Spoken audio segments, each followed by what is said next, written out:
Hello, fellow home cooks. Welcome back, and this time we're going to cook igado.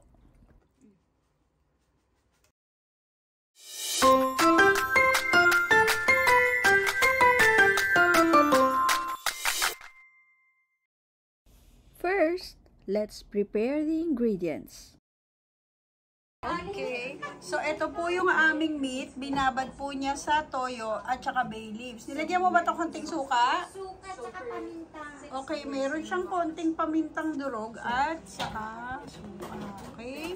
Meron kami pork cubes, green peas, bawang. Grabe, ba't ang hiwa ng bawang? Ang lalaki. Sibuyas. Ano to? Bell pepper or capsicum, liver, tsaka potato. Umpisahan natin sa pagpapainit ng mantika at paggisaan ng bawang.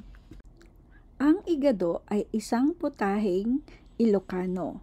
Kaya't ang kasama po natin ngayon na magluluto ay si Manang Weng na isang true-blooded, certified, authentic Ilocana. Isunod na po natin ang sibuyas kapag mabango na ang ating bawang. So, pagkatapos natin igisa ang bawang at sibuyas, idadagdag na po natin yung ating binabad na karning baboy. Dito po sa karning baboy, piniin nyo po yung may kaunting taba. Konti lang naman pong taba.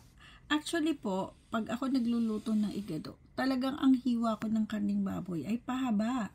Pero itong si Manang Weng, sinusunod ko yung style niya. Dahil ganyan daw sila magluto sa Ilocos, so sinusunod ko yung hiwa niya. Pati ang hiwa niya ng bawang ay kakaiba din. So, try lang natin tong recipe niya. Ngayon naman, yung ating pork cubes ay lusawin natin sa tubig. Pagkatapos, pag lusaw na yung ating pork cubes sa tubig, ihalo na natin dyan sa ating ginisa. Takpan natin at pakuluan. Ngayon, mga after niya kumulo, haluin ng konti. Tingnan natin kung lumambot na yung karne. Kapag malambot na ang karne, kuhanin ang ating binabad na patatas. Itong mga patatas na binabad natin sa tubig, hindi na natin kailangan iprito muna bago ilagay kasi maninipis at maliliit ang hiwa niya. So, madali naman siya maluluto. So, okay lang na hindi na natin siya pinrito.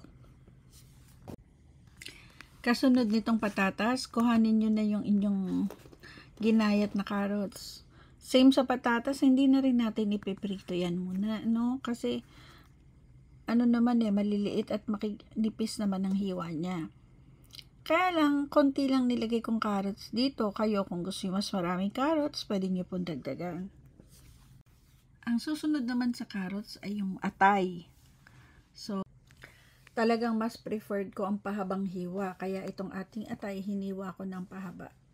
Ganyan ko kasi dinidifferentiate at dinidistinguish ang isang putahe kung ito ay menudo, mechado, igado. Sa hiwa, binabago ko yung kanyang hiwa. So this time, sa karne lang naman natin pagbibigyan si Manang Weng. Pero ang ating atay pahaba din. Kapag nagbago na ang kulay ng atay, i-add nyo na po ang ating toyo at ang ating suka. Ang kasunod po ng suka, i-add na po natin ang ating paminta at ang ating bell pepper. Siyempre po, pahaba din ang hiwa. At ngayon naman ang ating green peas. Ang sukat po ng ating mga ingredients ay depende po sa dami ng inyong karning iluluto. So, hindi ko na po inilagay pero based po sa nakikita nyo sa video, matatansya nyo naman na po. Mas gusto ko po talaga yung mga hiwang parang julienne cut. Katulad po ba ng isang putahe sa channel ko na ito, yung chicken garbanzos. Medyo dry siya, so dagdagan natin ng kaunting tubig. Yan po, mga siguro 1/3 or half cup of water. Takpan muli at pakuluan. Pagkatapos kumulo, i-check mo kung luto na. Tapos, tikman natin ang sabaw. That's it!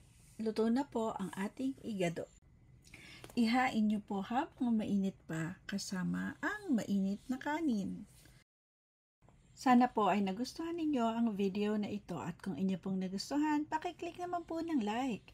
Kung kayo po ay hindi pa nakakapag-subscribe, subscribe na po.